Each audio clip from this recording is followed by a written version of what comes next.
Hello friends, welcome back to my channel learn with play. कैसे हैं आप सब दोस्तों? आप सब बहुत अच्छे होंगे। आई होप आप सब एंजॉय कर रहे होंगे और अपनी इंग्लिश की प्रैक्टिस भी ज़रूर कर रहे होंगे।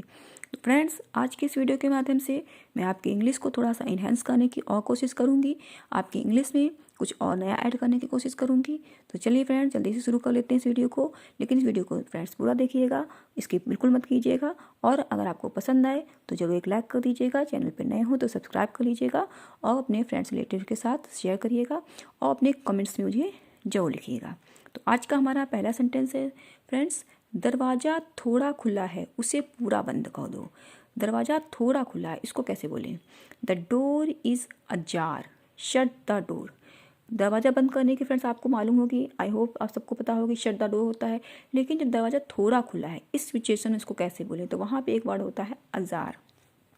तो the door is ajar, shut the door. Shut की जगह पे आप क्लोज का भी यूज कर सकते हैं, क्लोज द डोर, दोनों ही सही होंगे। आज का देखते हैं हम दूसरा वाक्य, मुझे कुछ काम याद आ गया। ये फ्रेंड्स बहुत ही कॉमन सा वाक्य है जो स्पेशली हम लेडीज जो बोलती हैं, क्योंकि हम जब किसी काम को कर रहे होते हैं, एक साथ किसी दो काम को कर रहे होते हैं, या कभी कभी सिचुएशन ऐसी होती है कि हम किसी ऐसे बंदे के पास हैं जिसकी बातें हमें बोर कर रही हैं, लेकिन फिर भी हमको सुनना पड़ रहा है। अब हमें वहाँ से निकलने का मन करता है, तो हम अचानक से उसको कुछ बोल देते हैं कि मुझे कुछ काम याद आ गया, अच्छा मैं चलती हूँ। तो अब हम इसको कैसे बोलें? तो I just remembered some work, I just remembered some work. Friends, I hope आप लोगों को ये चीज़ समझ में अच्छे से आ रही होगी कि हमको इन सेंटेंसेस को किस सिचुएशंस में बोलना है। आप अपने अकॉर्डिंग इस सेंटेंसेस को ट्रांसलेट कर सकती हैं, लेकिन सिचुएशन को समझना बहुत ज़रूरी है। देखते हैं अगला सेंटेंस, मुझे एकदम से या अचानक से कुछ याद आ गया। पहला था मुझे कुछ याद आ गया, अब इसमें अचानक वर्ड जुड़ गया है। अब हम इसको कैसे बोलें? तो इसको हम कैसे बोलेंगे? इसमें भी सिचुएशन ये हो सकती है कि जब हम दो काम एक साथ कर रहे हों। ऐसा बेसिकली फ्रेंड्स कॉमनली हम लेडीज़ के साथ जरूर होता है कि हमें इतने सारे काम होते हैं, एक काम को करते करते हम दूसरे को भूल जाते हैं और फिर हमें अचानक से याद आता है, अरे मैं तो वो काम भूल गई। तो वहाँ पे हम बोलते हैं, अरे मुझे एकदम से अचानक से कुछ याद आ गया। तो I suddenly remembered something, I suddenly remembered something. यहाँ पे हम सडनली वर्ड को ऐड करेंगे, क्योंकि सडनली मीन्स होता है अचानक से, एकदम से किसी काम, एकदम से कुछ होना। तो वहाँ पे हम अचानक है एकदम के लिए सडनली वर्ड का यूज किया जाता है। तो आई सडनली रिमेंबर्ड समथिंग। तो ये था हमारा आज। अब देखते हैं हम अपना अगला सेंटेंस, क्या हुआ तुम्हारी जुबान पर ताला क्यों पड़ गया? इसको हम पहले समझ लेते हैं। जब कभी हम किसी को कुछ ऐसी बात बोल देते हैं जिसका वो उत्तर नहीं दे पाता है, उसके पास का कोई उत्तर आंसर नहीं होता है, और तब मुझसे बोलते हैं कि अब बताओ, पहले तो बहुत बोल रहा था लेकिन अब हमारी बात को सुन करके उसके पास कोई उसका आंसर ही नहीं, तब बोलते हैं अब बताओ अब क्या हुआ तुम्हारी जुबान पर ताला क्यों पड़ गया? तो अब हम इसको कैसे इंग्लिश में बोलते हैं? तो what happen, why are you speechless. Speechless means होता है कुछ ना बोल पाना, यानी कि जुबान पे ताला पड़ जाना। इसका सेंस यही होता है, स्पीचलेस मतलब होना जुबान पे ताला पड़ जाना। इसकी जगह पे एक दूसरा वर्ड भी होता है यूज, टंग टाइड। टंग टाइड का मतलब भी होता है कुछ ना बोल पाना, कुछ ना बोलने की हालत में होना, यानी कि जुबान पे ताला पड़ जाना। या चुप्पी बोलते हैं ना, चुप्पी क्यों साध ली। अगर आपने कभी अपनी नानी दादी को इस तरह से सुना होगा विलेज की लैंग्वेज में थोड़ा सा, तो चुप्पी साधना, तो वहाँ पे भी हम स्पीचलेस या टंग टाई का यूज कर सकते हैं।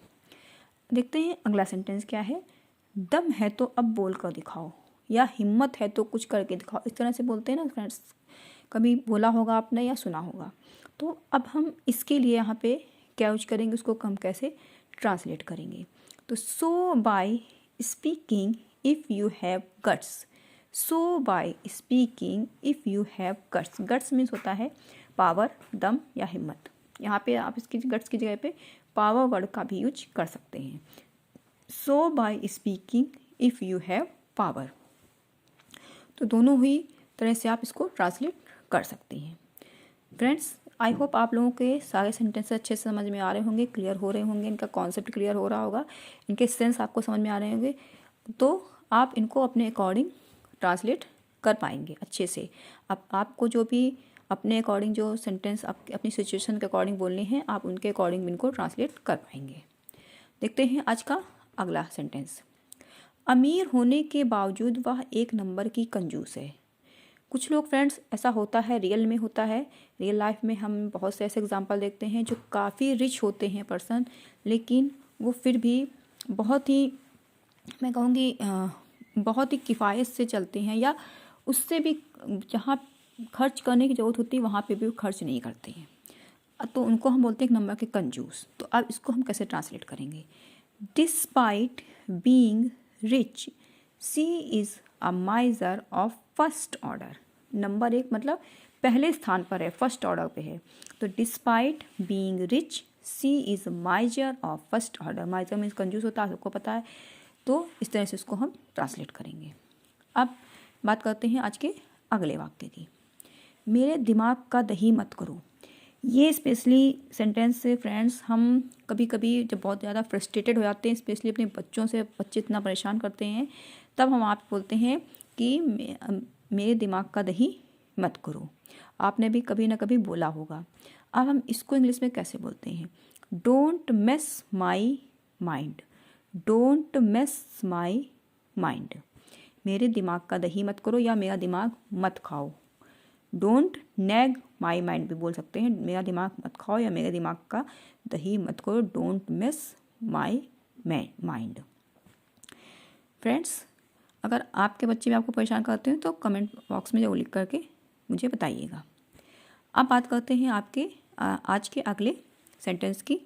फालतू की जिद मत करो। फालतू की जिद मत करो। ये भी स्पेशली हम कभी कभी हमारे बच्चों के साथ साथ कभी कभी बड़े भी कुछ ऐसा जिद करने लगते हैं, लेकिन स्पेशली बच्चों के साथ ही सिचुएशन ज़्यादा होती है कि हम कभी बच्चों के साथ कहीं बाहर जाते हैं कहीं, तो वो कुछ ऐसी अननेसेसरी बात को लेकर के जिद करने लगते हैं। तो वहाँ पे हम इसको इंग्लिश में कैसे बोलते हैं, कैसे ट्रांसलेट करते हैं?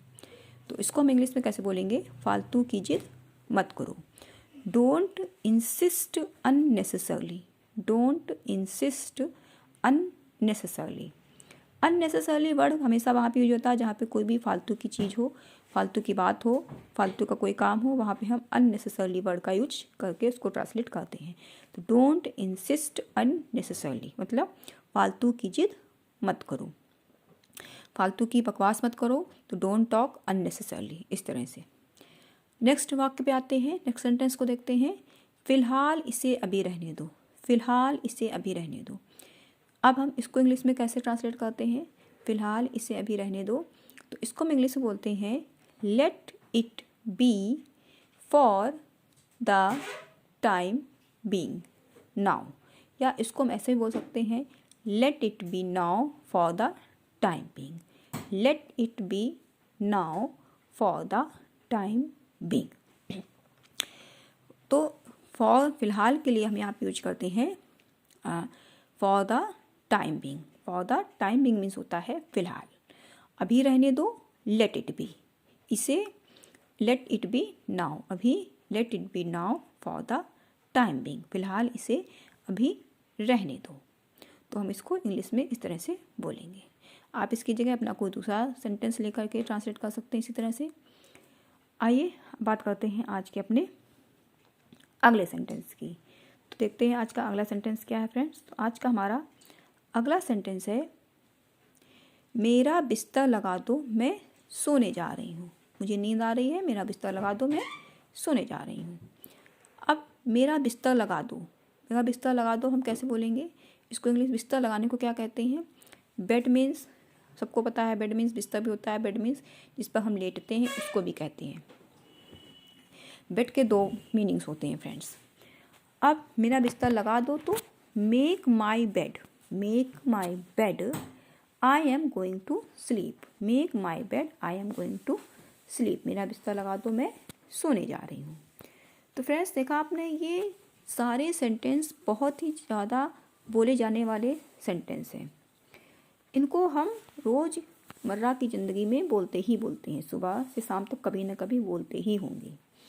तो फ्रेंड्स, अगर आपको आज के इन सेंटेंसेस से कुछ सीखने को मिला हो, आपको कुछ अच्छा लगा हो, तो फ्रेंड्स प्लीज़ जल्दी से लाइक कर दीजिए, सब्सक्राइब कर लीजिए और अपने कमेंट्स में जो